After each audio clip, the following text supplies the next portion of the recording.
Bersama MHI Rabu 17 Mei. Bagaimana mengajar kucing untuk gemar mengembara dan tidak takut? Kenali G-Bag yang sudah mendaki gunung, menyertai maraton, menaiki paragliding dan banyak lagi aktiviti pengembaraan bersama tuannya. Tahukah anda apakah itu palinologi dan aktuari? Jom ketahui jenis pekerjaan yang jarang didengari di negara kita. Dan ikuti kisah inspirasi pengalaman Cikgu Osman yang mengajar di sekolah Henry Geni.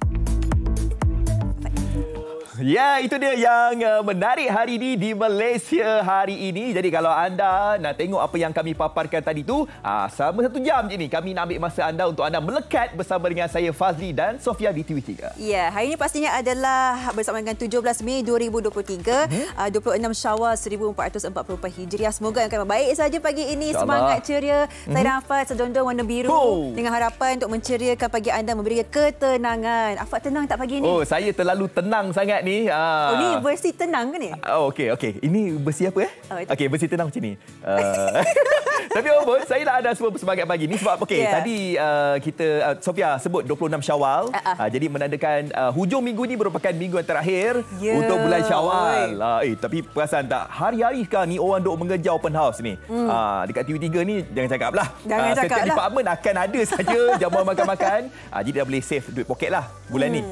Tapi sebenarnya gembira lah sebab bila sekian lama, dah lama kita tak melihat, merasakan macam meriahnya raya ni. Tapi tahun ni memang saya respect kat anda semua yang memang habis-habis 1 bulan raya ni memang raya sebulan lah.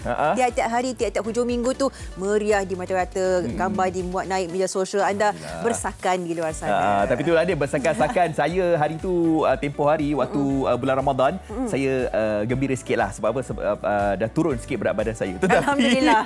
Alhamdulillah time tu. Sekarang bulan Syawal. Jadi dah naik dah balik. Jadi kita nak bukan nak nasihatkan apalah, sebab apa, kita kena jaga kita punya pemakanan jugalah kan. Dalam pada kita nak mengejar open house tu, makan macam-macam tu, kesihatan perlu dijaga juga. Tak apa, Fat. Kesihatan, kegembiraan kita kena seimbangkan. Nak naik berat badan tak apa. Nanti kita kejar balik, kita exercise balik. Tapi sekarang pastinya anda kena happy-happy. Yes. Dalam kita happy-happy, Fat, kita kena tengok juga tinjauan cuaca. Panas, masih panas.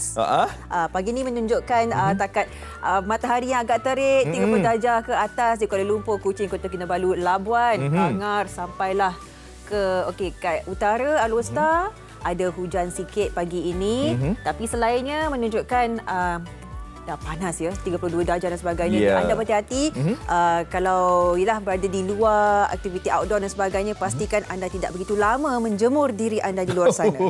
Tolonglah. Siapa yang nak jemur diri sendiri tu, anda kata kalau saya teringatlah dulu waktu zaman-zaman sekolah zaman-zaman sekolah dululah kan. Anda kata kalau kita tak pergi sekolah, ada seorang cikgu tu dia jemur murid-murid tau. Itu waktu ketika dulu dia mengajar. Dia mengajar. Macam kan tahu lah, sebab teringat semalam kan hari guru semalam. Teringatlah zaman sekolah dulu kan. Tapi kalau sekarang ni jemur anak murid dah viral lah sekarang ni. Jadi apa pun kita buat, kita kena fikir jugalah antara implikasinya. Kita kena tengok cuaca dan sebagainya. Sebab itulah kita nak menjaga keselamatan anak murid pun. Satu hal juga, nak disiplin pun satu hal juga. Tapi apa pun, semoga tak terlambat untuk mengucapkan selamat Hari Guru kepada guru-guru yang menyambut semalam. Dulu Sofia bercita-cita nak jadi cikgu tau. Kalau anda nak tahu. Alah. Awak ayah cikgu kan? Saya imagine juga satu hari nanti saya jadi cikgu. Tapi saya terfikir, kalaulah saya jadi cikgu, apa hadiah anak murid nak bagi dekat saya? Ni macam-macam. Saya rasa pelajar murid perempuan semua bagi bunga kat awak. Tapi bukan tentang Hari Guru ni kan? Tak boleh fokus. Tak boleh Tak boleh. Okey. Selamat Hari Guru kepada anda yang menyambut Hari Guru semalam. Dan saya pasti malam tadi ataupun balik daripada sekolah tu, cikgu-cikgu dah tengoklah apa hadiah-hadiah yang diberikan oleh anak-anak murid kita kan. Dan boleh jadikan sebagai galakan kepada kita untuk kita terus memberikan ilmu pengetahuan yang terbaik untuk para pelajar ini. Betul. Apapun kita banyak pengisi hari ini, yang di mana kita akan bawakan satu haiwan yang sangat, saya dalam bahasa saya cakap majestic. Sangat cantik haiwan ini. Di mana juga kita melihat kucing lah sebenarnya. Macam biasanya domestik, manja dan sebagainya. Tapi kucing ini khususnya adalah satu jenis haiwan yang sangat adventurous. Suka orang kata meninjau kawasan-kawasan bukit, gunung dan sebagainya. Pengembara. Kucing pengembara. Oh, kucing pengembara okey. Jadi kejap lagi kita akan bersama dengan seekor kucing ni yang namanya G-Bag. Tahu tak kenapa namanya G-Bag? G-Bag. Kenapa G-Bag? Okey, G tu jilat. Bag tu bag. kucing ni dia suka jilat beg. Jilat beg. Singkatan kepada jilat beg, jadi G-bag. Nanti kita akan berkenalan dengan G-bag. Kita nak tanya apakah makan kegemarannya dan kenapa dia suka mendaki dalam bahasa kucing. Okey, dan sekarang ni kita nak kongsikan kepada anda semua antara ialah kita faham dalam dunia ni ada bermacam-macam jenis skop pekerjaan. Tetapi sedangkan kita ada beberapa kerjaya yang ada ini adalah kerjaya-kerjaya yang unik yang mungkin setengah daripada kita tak tahu pun. Oi, ada kerjaya macam ni. Apakah antara nama kerjaya itu? Okey, kita bagi tahu sikit ya. Beritahu. Okey. Pegawai aktuari. Oh, aktuari? Ya, lagi palinologi. Wah. Pernah dengar ke tidak? Ini antara kerja-kerjaya yang jarang kita dengar tapi saya rasa sangat unik. Ada pengkhususan sendiri, rare, lain daripada lain. Ya, betul-betul. Okey, jadi untuk waktu sekarang ni kita nak lihat dahulu trivia kerjaya unik di dunia. Ada pelbagai jenis pekerjaan di dunia ini. Dalam tak sedar, sebenarnya ada pekerjaan luar biasa dan tidak sangka wujud. Ini adalah antara kerjaya yang unik tapi ada di dunia. Pernah dengar orang menyelam mencari bola golf? Jangan tak percaya. Yang pasti bukan kerja yang senang seperti yang disangka tahu. Kerana ada banyak cabaran dan perkara yang tidak ingin dilihat ketika berada di dalam kolam tersebut. Alamak, ada buaya ke? Anda rasa keseorangan? Jangan risau kerana ada tukang peluk profesional yang akan menemani anda. Tapi jangan lupa bayar tau. Seronoknya kalau boleh kerja sambil baring. Jangan tak tahu ya, ada syarikat dan hotel yang membayar anda untuk mencuba katil mereka. Selepas itu, anda perlu menulis laporan tentang pengalaman anda. Menarik kan? Malasnya nak beratur panjang. Upah saja tukang berbaring profesional. Ini barangkali menjijikkan, tapi ada sebab kenapa diwujudkan. Penghidu ketiak bertugas untuk memastikan kualiti deodoran yang dikeluarkan oleh syarikat betul-betul berkesan untuk menghilangkan bau badan. Ish, mana satu jantan dan betina ni? Itulah tugas seorang penentu jantina ayam setiap kali menetas. Macam mana? Ada yang berminat ke? Mungkin pekerjaan ini tiada di negara kita. Namun, ada juga kerjaya yang jarang didengari. Tetapi sememangnya wujud di Malaysia. Yang pasti dapat rezeki yang halal dan boleh menampung kehidupan. Trivia kerja unik di dunia ini. Dan pastinya kita dalam Malaysia ni ialah bagi anak-anak muda yang bercita-cita tinggi dan sebagainya. Mesti dia dah tahu aim nak jadi apa. Tapi kalau anda nak cari ruang kerjaya yang lain daripada lain, yang awak seorang je yang ada pengkhususan tersebut, mungkin ini antara topik yang sangat sesuai untuk anda. Ya, ada juga di antara kita yang waktu sekolah tu belajar lain, waktu diploma ambil lain, degree ambil lain, kerja lain. Awak dulu ambil apa? Okey. Minat jadi penyampai radio. Okey. Masa sekolah, minat nak jadi penyampai radio tapi belajar IT. Belajar IT. Awak serius lah. IT. Tapi muka IT. Tapi korang cakap minat kan? Nampak saya kerjaya sekarang macam mana? Jadi walaupun saya diploma dalam bidang teknologi maklumat, tetapi disebabkan saya minat kerjaya sebagai penyampai radio tau, bukan mencari TV. Saya dah pun berada dalam industri ini. Alhamdulillah. Nampak tak? Walaupun kita ambil lain, tapi tetap juga kita kejar kerjaya kita. Tapi kerjaya-kerjaya yang kita nak bawakan ini adalah kerjaya unik. Betul? Ini antaranya kita akan terus membincangkan bersama kita di studio. Kita ada Encik Nur Amin Nur Azmi, pegawai aktuari. Assalamualaikum. Dan juga Puan Nur Izzati Miur Samsudin, penterjemah buku Braille. Hai. Sihat ya? Alhamdulillah sihat. Selamat Raya. Selamat Raya. Tengah berdegup jantung. Jangan. Tak apa. Kali ni kita santai saja. Kita tak kenal antara kerjaya yang sangat hebat ni. Dan juga bersama kita di menerusi panggilan video pernah ada juga Encik Muhammad Amirul Aiman Ahmad Johari, iaitu seorang pakar palinologi. Assalamualaikum. Waalaikumsalam. Lebih jauh dari Penang. Okey. Jadi sebagai pemula kita nak tanya kepada Cik Nur Amin sendirilah kan. Jarang kita dengar ni kerjaya sebagai aktuari ni kan. Jadi sebagai intronya, permulaannya mungkin boleh kongsikan dahulunya waktu zaman sekolah tu memang kata orang tu dah memang target ke ataupun tahu tentang kerjaya ini apabila kita dah dewasa, dah ada dapat pendidikan, barulah kita nak mengejar kerjaya ini. Cita cerita sikit macam mana boleh meminati Kerjaya ni? Saya pun daripada awal pun daripada kecil memang tak tahu actuary itu apa. Itu pun dah dalam 20 tahun yang lepas. Jadi sekarang pun actuary ni jarang orang dengar. Dia pekerjaan dia lebih kepada pengurusan risiko. Pengurusan risiko dan juga untuk memahami apakah risiko-risiko dalam kewangan dengan menggunakan matematik dan statistik. So dia mesti menggunakan pakar dalam analisa, pakar dalam matematik. Kalau pakar Admaths tu, Admaths tu memang orang Admaths biasa suka ambil actuary. Jadi dia pun lebih kepada meramal juga. Dia suka meramal, mengira untuk apa yang akan berlaku menggunakan data. Jadi lebih macam saya sebut ahli nujum moden. Bukan ahli nujum pak belalang. Bukan ahli nujum pak belalang. Dia ahli nujum moden sebab dia menggunakan data untuk mengira apa yang terjadi masa depan. Jadi actuary ni pun kat Malaysia memang tak ramai. Saya pada Persatuan Actuary Malaysia. Dan daripada situ ada cuma dalam 1,000 lebih ahli actuary yang bekerja dalam profession actuary. Dan daripada situ fellow ataupun actuary yang bertauliah. Actuary bertauliah ni hanya dalam 200 orang. Seluruh Malaysia. Jadi actuary bertauliah ni perlukan mengambil peperiksaan yang banyak, yang susah dan mengambil masa bertahun-tahun. Jadi dia kena bekerja, dia kena belajar sendiri dan dia kena ambil peperiksaan. Jadi peperiksaan tu sampai 15 peperiksaan. Jadi ada sampai banyak peperiksaan dia kena ambil sendiri dan dia kena belajar dengan perlu disiplin. Jadi ramai yang tak habis. Tapi dia masih lagi boleh bekerja dalam profession tu. Cuma dia tidak dapat tauliah actuary. Sebab Bank Negara memerlukan actuary yang bertauliah. Memerlukan actuary yang bertauliah untuk dia mengawal risiko untuk syarikat-syarikat insurans dan takaful. Ini pekerjaan yang saya rasa sangat khusus, sangat tinggi kepakarannya dan boleh mencecah segala jenis bidang juga ya, memberikan servis tersebut. Nak tahu, nak tanya gaji, jurang pendapatan tu. Kita datang satu persatu untuk kita dapat jelas ya berapa rare dan berharganya perkara ni. Kerjaya dia. Untuk seorang actuary yang bertauliah yang dah fully qualified, dah ada paper, dah ada peperiksaan yang lengkap semua. Gaji paling kurang sekarang 15,000. Paling kurang. Minimum. Minimum. Berbaloi 15 peperiksaan. Betul. Berbaloi.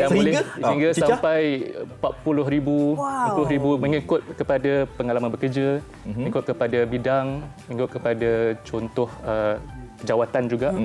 Dan itu adalah dia punya jurang lah. Jadi ramai yang minat masuk, tapi ramai yang kecundang.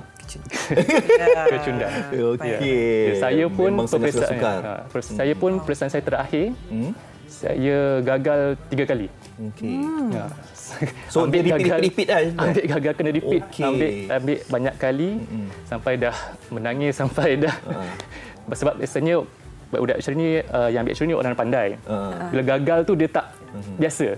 Tak apa, nanti kita nak tanyakan kepada Cik Amin sendirilah kan, kalau ada kata kalau kita berminat apa khususan yang harus kita belajar nanti dan nak tanyalah antara cabaran-cabarannya yang lain kan. Kita nak tanya kepada Puan Nur Izzati pula sebagai penterjemah buku Braille ni. Apa yang boleh dikongsikan tentang kerjaya penterjemah Braille ni? Sebelum tu terima kasih. Assalamualaikum dan selamat pagi kepada MHI TV3. Terima kasih kerana menjemput saya ke program pada hari ini. Kerjaya sebagai actually saya tak tahulah nak kata bolehlah kita definisikan sebagai kerjaya.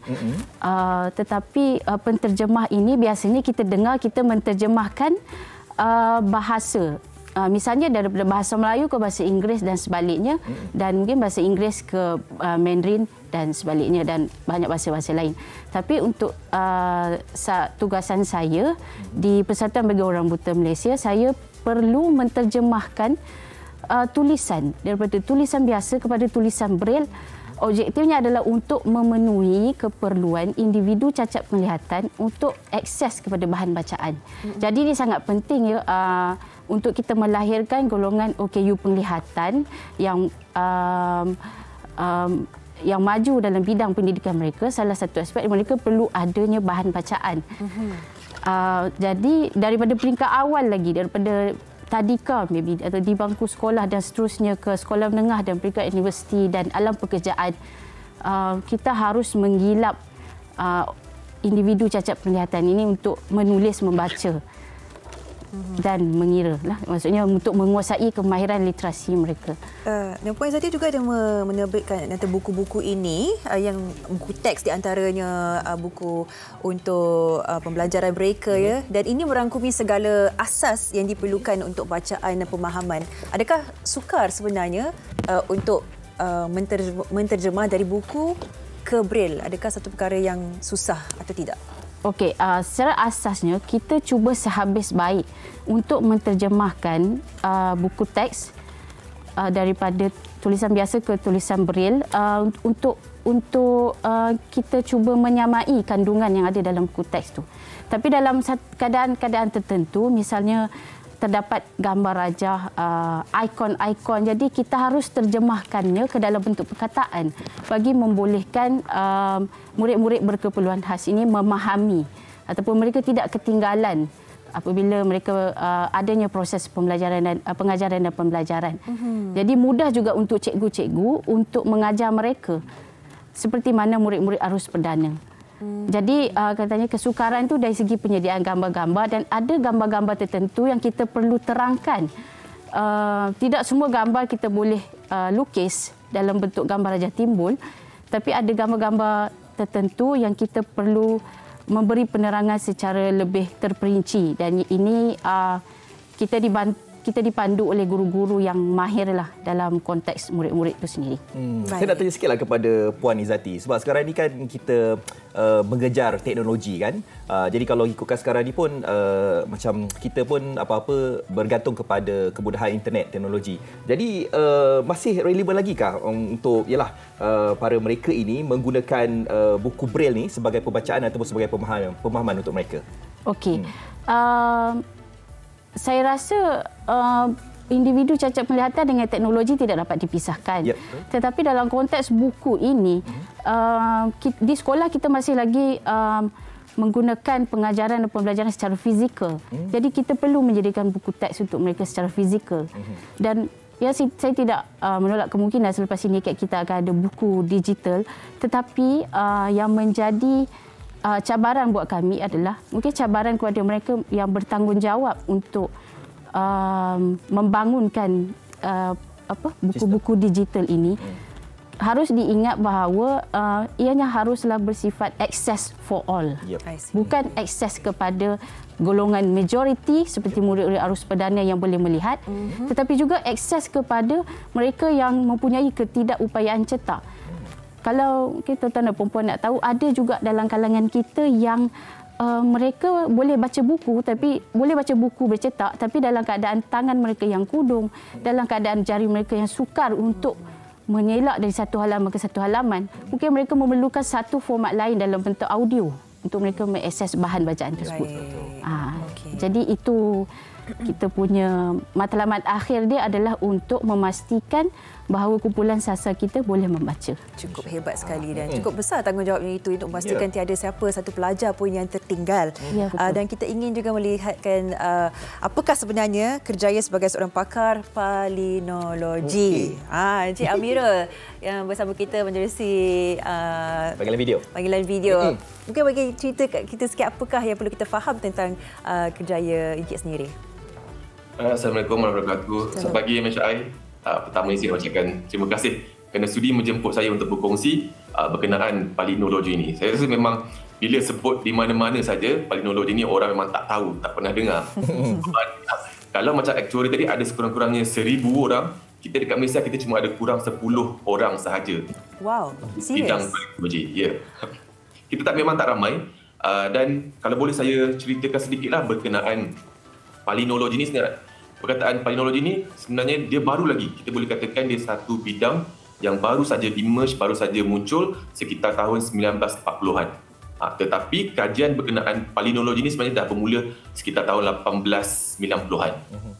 Cuma termnya telah di-coin atau telah dimulakan 1940-an, jadi masih dikira sebagai satu bidang yang moden jugalah. So, macam palinologi ni utama dia adalah pollen. Sebenarnya pollen ni ada dekat sekitar kita je. Cuma kita tak nampak. Kita boleh panggil dia ubiquitous, ada di mana-mana. Dia tidak seperti bahagian tumbuhan yang lain. Kita boleh jumpa pollen dalam tanah, dalam batu, permukaan air, di udara, kawasan dalam rumah, luar rumah. Dan ada juga polen-polen ni yang boleh masuk dalam kita punya saluran hidung, mulut sampai ke saluran pencernaan kita. Tapi kita memang tak sedar. Okey. Jadi bagi palinologi ni apa yang Cik lakukan adalah untuk membantu sesetengah bidang ke, contohnya pertanian, perubatan ke bagaimana? Apakah sebenarnya yang dilakukan pengkajian tentang polen ni? Dia menjurus ke ialah bidang mana sebenarnya? Sebenarnya palinologi ni dia sangat meluas. Okay. Dia boleh masuk dalam bidang botani, boleh masuk dalam bidang geologi, industri minyak, kajian madu, forensik sekalipun juga melibatkan kajian palinologi. Mungkin saya boleh terangkan sedikitlah berkenaan dari segi aspek botani, iaitu kita mengkaji hubungan tumbuhan dan juga evolusi tumbuhan.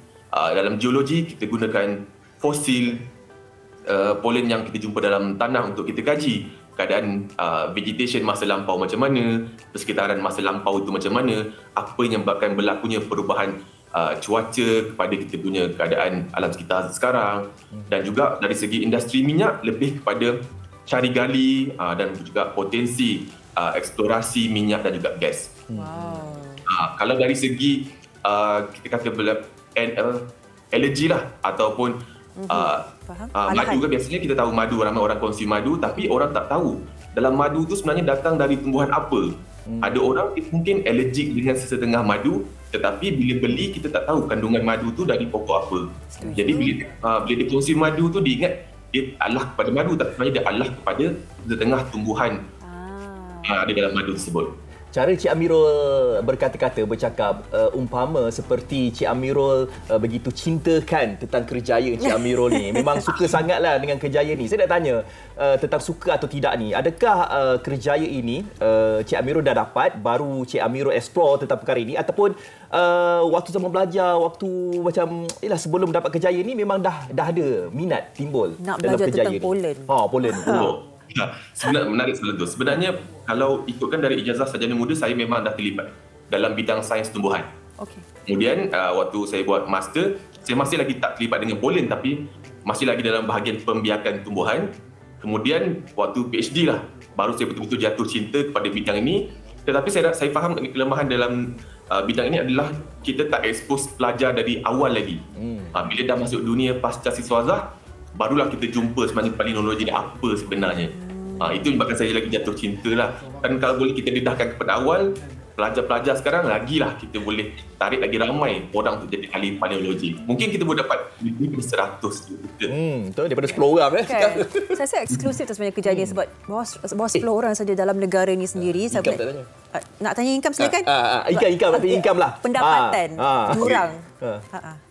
Kalau berkenaan pendapatan ni sebenarnya dia di Malaysia ni kebanyakan ahli palinologi adalah yang berkhidmat dalam jabatan kerajaan, jadi bergantung pada tangga gaji kerajaan lah. Okey. Faham. Nak buat freelancing tak boleh Gurau. Tapi kita faham ini antara yang membantu begitu banyak industri dalam negara untuk lebih maju lagi.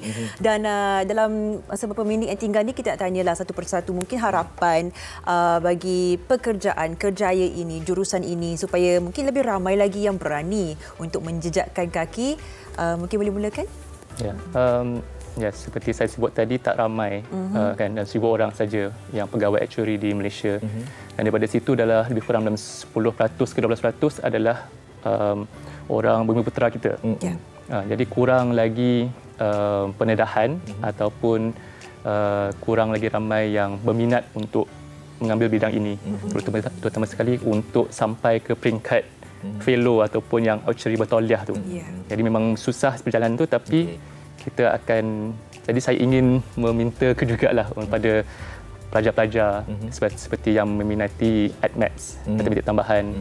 Jika minat dan boleh sanggup meredah kurang disiplin exam yang banyak tu, jadi boleh teruskan. Apa kata-kata harapan untuk mereka? Anda kata kalau mereka macam fail, macam awak sendiri 3 kali kan? Macam mana awak boleh bangkit semula untuk berjaya? Jadi saya punya lebih kurang kepada motivasi. Ialah kepada untuk menaikkan lagi ramai orang-orang kita untuk masuki bidang ini, terutama untuk takaful, untuk menaikkan martabat takaful ataupun insurans di negara Malaysia lah, sebab tak ramai. Jadi walaupun susah, memang dia ada motivasi, dia ada niat tu penting. Niat dia. Nawai tu penting. Kita nak sampai mana kita nak berkhidmat untuk mereka di luar, untuk kepada masyarakat. Jadi kita perlu masuk dalam bidang ini untuk menceburi yang berkaitan risiko-risiko lah. Itu dia, ahli nujum moden. Ya, pastinya satu kejayaan yang sangat berbaloi. Ya, betul. Dan bagi Puan Nur Izzati sendiri, satu harapan untuk, ialah ini satu kerjaya yang membangunkan anak-anak muda untuk memastikan tiada siapa tertinggal dalam sebarang sudut pembelajaran.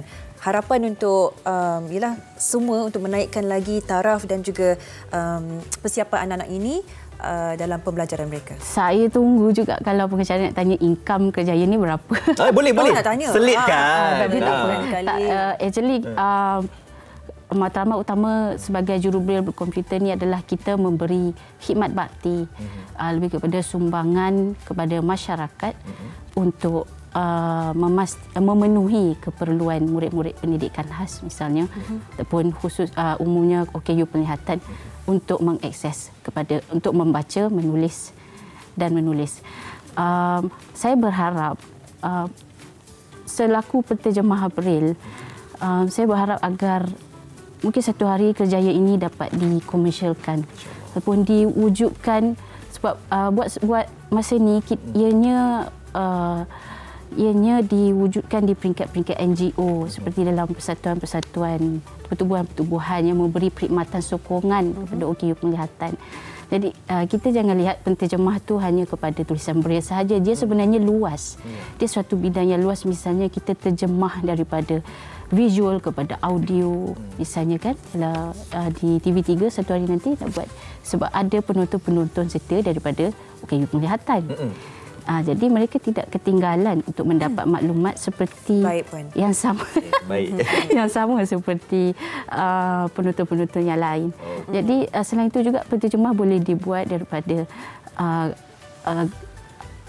grafik kepada audio dan bercetak kepada audio. Dan dia satu bidang yang luas. Saya rasa penterjemah perlu dikaji, diberi satu diangkatkan lagi.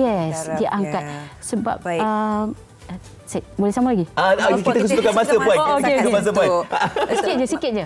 Okey, jadi saya yang perlu diperluaskan mungkin dalam industri buku negara, perpustakaan dan sebagainya. Baik. Terima kasih. Mungkin itu menjadi yang diangkatkan lagi, dan secara ringkas Encik Amirul, kami minta maaf yang masa memang suntuk, tapi harapan untuk beliau ramai lagi pakar palinologi dalam negara kita. Silakan.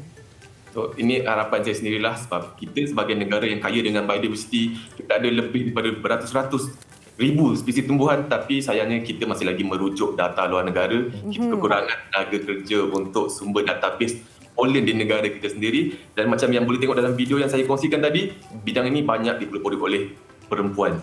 Walaupun bidang ini sangat susah, kena meredah bakau, dah lumpur, tapi kita ramai perempuan yang kental di negara kita sebenarnya. Jadi, wow. Okey, baik. Terima kasih Cik Amirul. Okey, terima kasih juga kepada Puan Izzati dan juga Cik Noamin. Terima kasih kepada ketiga-tiganya berkongsi kepada kita tentang kerjaya yang jarang untuk kita jumpa sekarang ni, tetapi mempunyai pendapatan yang sungguh lumayan. Betul. Lumayan dalam hati dan juga dalam segala jenis aspek kepuasan kerjaya itu kita aimkan, dan kita akan berehat seketika. Sekembalinya kita nak mengenali si kucing kembara GBAG. Jangan ke mana-mana. Nanti gaji.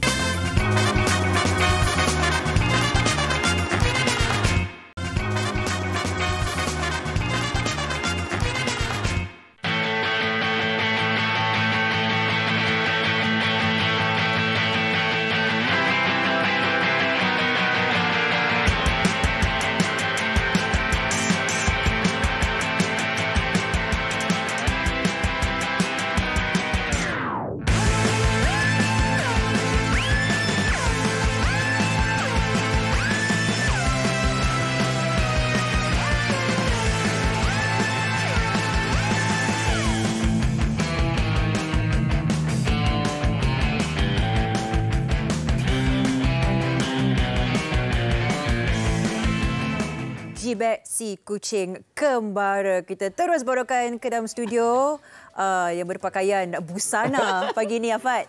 Nampak tak? Dia pakai tanjak, dia pakai baju apa? Di kurta ke baju Melayu ni? Dia siap bersamping. Handsome lah G-Bag ni. Yes. Ini kami bawakan G-Bag yang okey, tak terlambat untuk kita nak ucapkan selamat hari jadi kepada G-Bag dan juga selamat hari jadi kepada Cik Azhan juga. Terima kasih. G-Bag yang ke-6 tahun. Yang ke-6 tahun. Cik Azhan saya tak tahu lah. Wallahualam. Masih muda. Masih muda. Okey, bersama dengan Encik Azhan Ziauddin sendiri, kita melihat video tadi, terasa inspirasi sebab memang menjelajah ke mana. Kekuatan fizikal Encik Azhan memang hebat. Dibawakan juga si G-Bag ni memang dari kecil ke macam mana? Ya, macam dia semenjak saya jumpa G-Bag ni umur 3 bulan. Saya kutip dia sebenarnya G-Bag ni. Dan sebab diorang buang. Saya kutip, saya bela dia. Masa tu umur dia dalam 3 bulan. Saya start bawa dia masuk naik gunung umur 6 bulan. 6 bulan? Gunung apa? Gunung pertama yang didaki? Gunung Nuang. Gunung paling tinggi di Selangor. Itu gunung pertama dia lah. Masa tu macam satu macam percubaan lah. Sama ada boleh ke tak nak bawa G-Bag kan. So kat situ semua tu first time lah. Dia nak makan dalam hutan first time. Dia nak buang air dalam hutan first time. Dan nak pikul bag. Nak pikul apa macam ni nak pikul dia naik hutan pun kali pertama juga. Ini masa tu yang saya dapat tahu yang dia tak nak duduk dalam beg dia. Dia nak duduk atas beg. So start daripada situ memang ke mana-mana saya bawa dia memang dia duduk atas beg lah. Dia tak nak duduk dalam beg. Atas beg. Atas beg. Jadi macam kita lihat dalam visual ni, proses pendakian macam ni lah kiranya. Dia akan bertinggik dekat atas ni lah. Okey. Jadi bukannya kucing ni berjalan sendiri mendaki, lepaskan dia. Ikut mood dia. Ikut mood. Kalau dia nak explore, dia akan berjalan. Dia nak buang air, dia akan turun sendiri. Semua itulah. Kalau kata selain daripada tu, dia makan duduk atas beg lah. Dia takkan turun lah. G-Bag ni berapa kilo? 7.7 kilo. 7.7. Wow. Tak, masalahnya beg tu pun dah berat dah. 20 kilo tambah lagi G-Bag ni lagi. Ini kira beg kecil lagi lah. Ni beg kecil. Okey, kongsikan. Ni gunung apa ni? Ni Gunung Datuk di Negeri Sembilan. Ini gunung keberapa yang dah didaki ni? Ini antara dalam tu lah, dalam 40 gunung tu lah. Dalam dah 40 gunung lah kayaknya. 40 bukit dan gunung lah. Mungkin kita tengok ni kan comel. Wow. Dia ada pasangan? Penggembara dan sebagainya. Dia tak ada. Tu gambar kawan? Itu adik dia. Adik dia? Sama jantan lah. Bukan ni lah. Ada juga orang lain yang bawa binatang peliharaan sekali? Ada. Cuma tak jarang lah. Ada macam Gunung Datuk kadang dia bawa ular lah. Macam kucing ni terlalu jarang lah. Kalau kata macam G-Bag ni, saya berani cakap dia antara salah satu kucing lah yang dekat gunung ni memang aktif lah. Apa antara cabaran ni? Pernah tengah mendaki tiba hilang pula G-Bag, dia pergi lari ke mana tak? Pernah tak? Belum pernah. Cuma kalau setakat gangguan macam kata biasalah masuk hutan tebal ada gangguan mistik tu pernah sekali dua lah. Gangguan mistik? Macam dia diganggu. Kucing ni kena ganggu G-Bag diganggu? Okey, cerita sikit tu. Itu yang kalau kata yang paling teruk jadi dekat masa tu di Gunung Yongyap tu di Perak. Gunung tu antara gunung yang banyak kes lah kalau kata orang hilang, orang kaitkan dengan bunian lah apa kan. Macam G-Bag ni masa tu kami macam dalam perjalanan nak keluar dari hutan tu. Tengah berjalan dan kami selisih dengan satu grup orang asli tengah tebang buluh. Masa itulah saya terperasan macam ada bunyi tapak kaki dari belakang. Dan G-Bag pun dia tiba-tiba dia bereaksi untuk macam nak kejar yang tapak kaki tu. Kami tak nampak apa pun, nampak dengar bunyi je. Dia kejar, masa tu pula saya terlepas tali dia. Saya kejar dia dekat 100 meter dengan beg yang berat tu. Beg ada dalam 14 kilo dengan dia lagi nak kena kejar. Alhamdulillah lah. Dia walaupun dapat, cuma masa tu dia ada injet sikit sebab dia terjatuh sangkut dekat rumpun buluh tu. Kalau tak sebab sangkut kat tu dia memang akan terus ke gawang lah. Alhamdulillah lah, betul-betul. Lepas tu saya lebih kata peka sikit lah. Tali tu bagi ketat semua kan. Itu je lah. Tak ada apa-apa jadi lepas tu? Tak adalah mistik-mistik lain macam dia demam ke apa? Tak adalah? Kecil-kecil tu biasalah, hal kecil tu kan. Tapi yang paling besar di Gunung Yongyap tu lah. Cik Azhan, saya expect yang G-Bag ni satu kucing yang sangat adventurous, nakal sikit, lompat sini sana. Tapi kita tengok ni baik, dia tenang je dia. Dia memang anak soleh. Dia memang pasrah je. Orang buat apa pun dia ikut je. Kalau kami sentuh, dia marah tak? Tak marah. Mana sentuh? Jauh lah. Awak nak sambung lagi kali kedua? Cuma untuk nak didukung tu, untuk orang yang kali pertama memang salah sikit lah. Okey, tadi kita dah tengok dah G-Bag mendaki gunung, bukit dan sebagainya. Okey, yang tu mungkin saya boleh kategorikan macam tak terlalu tu ekstrim sangatlah. Mungkin. Tapi kita tengok ada paragliding apa semua tu. Wah, terbang. Kalau kucing lain bulu mengembang, bulu tegak apa? Yang ngangak kat situ. Kan?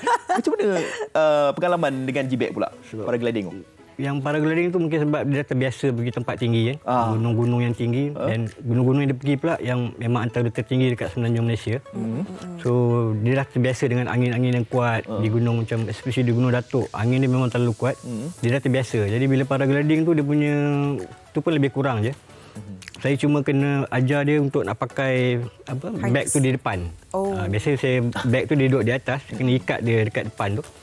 Ambil masa dalam 2 minggu juga nak bagi dia biasa tergantung situ. Dan alhamdulillah lah, saya memang kata nekat je lah saya bawa. But saya ada buat survey sikit lah, kata dalam YouTube kan, tengok macam negara luar selalu buat kan. Dan saya ambil lah, ambil ilmu sikit dan terus buat lah. Alhamdulillah lah. Dah 3 kali jugalah dia buat paragliding pun. 3 kali dah. Cik Azhan, yelah nak menjaga kucing ni sambil mengembara pun memang banyak perancangan. Kita difahamkan G-Bag ni juga spesies Maine Coon. Ya, Maine Coon. Spesies Maine Coon ya, di mana memang anda boleh nampak sendiri bulunya tebal, penjagaannya agak berbeza dengan kucing biasa. Jadi bila membawa G-Bag keluar ni, makanan dia pun semua makanan yang lain special. Macam makanan dia, kita banyak fokus dekat makanan yang lebih kepada breed dia lah, Maine Coon tu sendiri. Tapi dia satu yang bagus pada dia tak cerewet.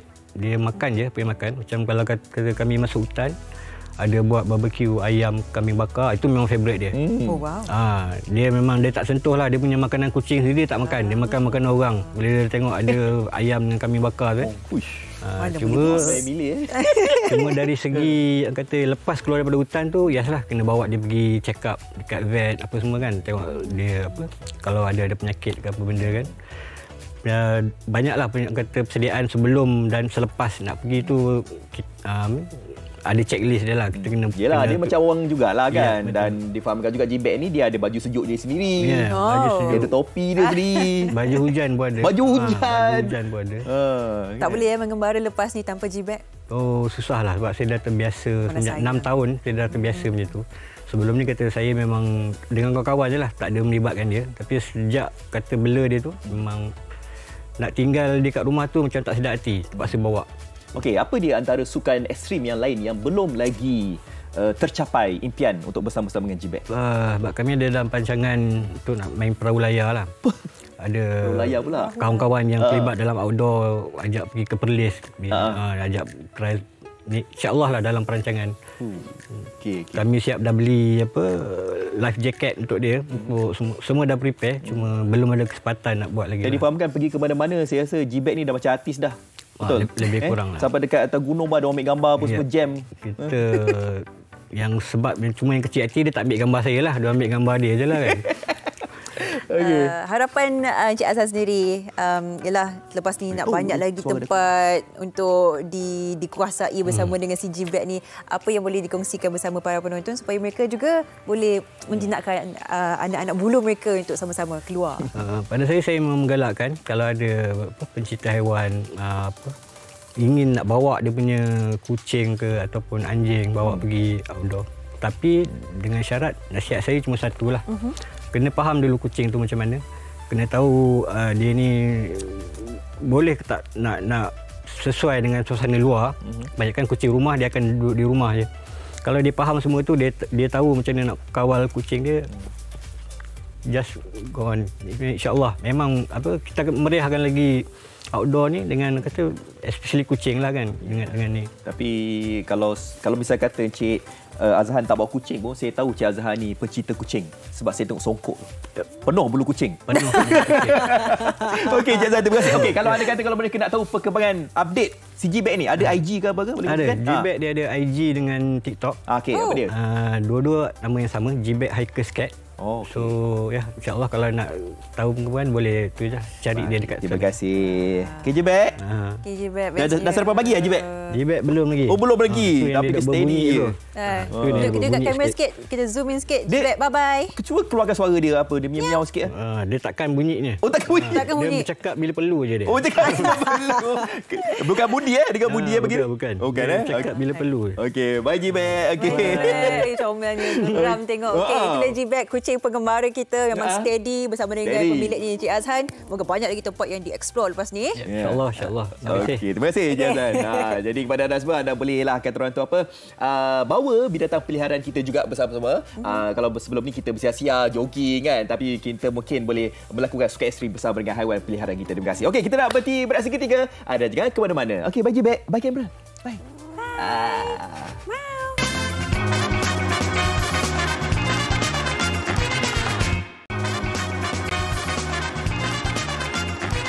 Masih menghidupkan pagi anda di Malaysia hari ini. Daripada kita bermanja-manja dengan Jibek tadi, kita sekarang ni terus nak membawa anda untuk mengetahui seorang individu yang cukup hebat. 59 tahun pengalaman sebagai seorang guru. Tapi bukan sekolah biasa-biasa. Sekolah apa tu, Fat? Ya, Sekolah Henry Geni. Ini dia inspirasi Hari Guru, pengalaman guru di Sekolah Henry Geni.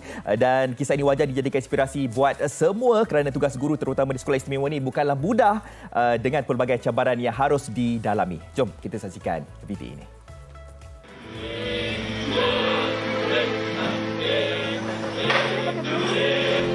Penyelesaian terhadap suatu masalah pesakit itu melalui laporan yang dikeluarkan melalui form. Jadi bacalah di mana ditunjukkan jumlah dalam badan kita, di mana kerosakan saraf yang terdapat dalam badan kita, ya. Jadi dia akan Kerjaya sebagai seorang guru bukanlah semudah yang disangka. Lebih-lebih lagi apabila berkhidmat di sekolah yang muridnya mempunyai pelbagai sejarah hitam. Namun, tidak bagi Osman Markom, 59 tahun atau lebih mesra disapa Cikgu Osman apabila dia secara sukarela memilih untuk menjadi guru di sebuah sekolah yang menyimpan 1001 kisah ini.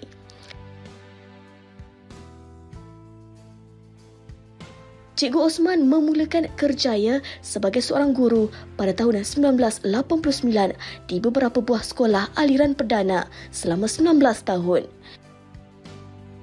Dia mengambil keputusan untuk memohon jawatan sebagai guru kader, iaitu Guru Kementerian Pendidikan Malaysia KPM yang berkhidmat di bawah agensi luar daripada KPM seperti di penjara. Cikgu Osman seterusnya memulakan perkhidmatan di Sekolah Henry Geni, Teluk Mas, Melaka. Pengalaman selama 10 tahun sebagai guru disiplin dan minat membuatkannya memilih untuk berada di sini. Namun, guru subjek bahasa Melayu ini akui ada pelbagai cabaran sepanjang 15 tahun berkhidmat sebagai seorang pendidik di sebalik tirai besi. Ia merupakan satu cabaran kepada guru kerana mereka sebelum ini tidak pernah berhadapan dengan murid-murid yang seperti sekarang ini. Kalau di luar, guru-guru lebih berfokus kepada pengajaran di dalam kelas mengikut mata pelajaran masing-masing. Mereka lebih kepada penekanan menyampaikan kurikulum semata-mata, tetapi di sini bukan sahaja kurikulum tetapi kami juga perlu menyampaikan motivasi, pesanan, panduan kepada murid-murid ini. Murid-murid di sekolah ini adalah murid-murid yang pernah melakukan kesalahan jenayah, termasuklah penagih dadah, di mana untuk mengajar murid-murid yang telah terdedah kepada najis dadah ni, ia bukan satu perkara yang mudah kerana sebahagian daripada murid-murid ini telah mengalami gangguan dari segi memori dan juga dari segi mental mereka. Kalau manusia menggunakan tangan, kalau kita ikat skru, kadang-kadang skru yang kita ikat itu terlalu ketat. Ada kalangan murid kami yang cuba untuk mencederakan diri, apabila mereka berhadapan dengan tekanan-tekanan yang mungkin tekanan itu datangnya daripada rakan-rakan mereka ataupun tekanan daripada keluarga yang sudah bertahun tidak datang menjenguk mereka. Ia merupakan satu tekanan yang boleh mengganggu emosi mereka.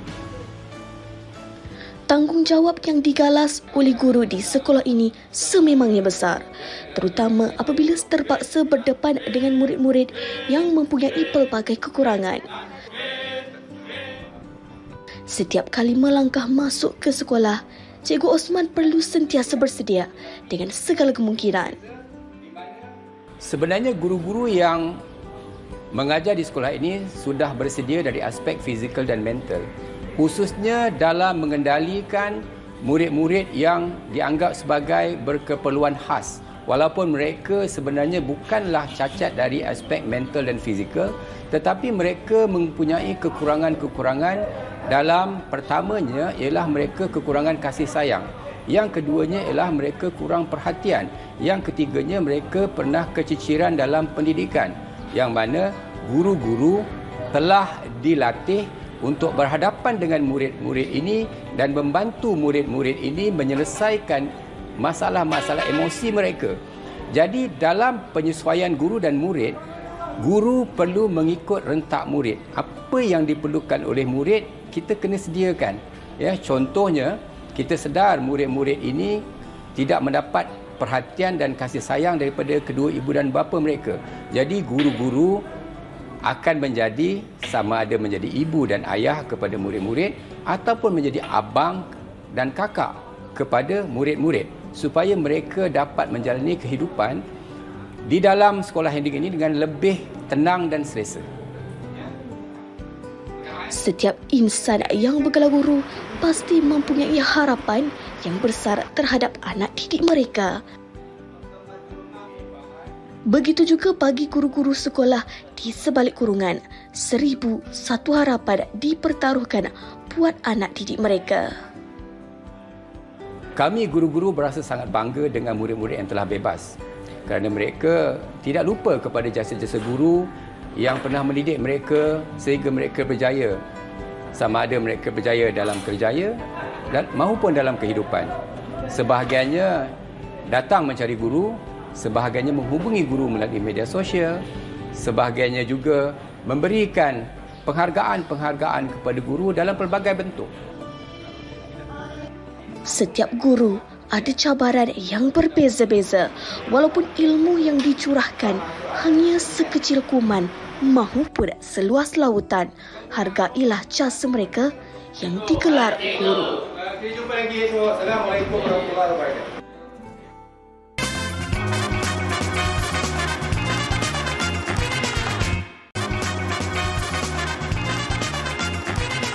Okey, kembali lagi di Malaysia hari ini bersama dengan saya Fazli dan Sofia. Okey, dan sekarang ini kita nak bercakap tentang berita sukan lah. Dan kalau bercakap tentang sukan ni, kita nak memfokuskan kepada perkembangan atlet kita yang telah pun beraksi dalam sukan SEA ke-32 di Kemboja dan yang telah pun melabuhkan tirainya di mana pasukan negara kita, kalau nak kongsikan ni sedikit kekecewaan sikitlah apa yang kami nak kongsikan ni, sebab kita berada di kedudukan yang ke-7 dengan kutipan pingat emasnya 34, pingat peraknya 45 dan juga 90 gangsa. Jadi untuk itu Sofia, kita nak tahulah kan ataupun kita nak tanyakan bagaimanakah agaknya prestasi yang telah pun ditunjukkan atlet-atlet yang bertanding dalam sukan SEA ini bersama dengan Timbalan Ketua Kontijen Negara ataupun CDM Sukan SEA 2023. Kita bersama dengan Datuk Shalin Zulkifli. Assalamualaikum Datuk.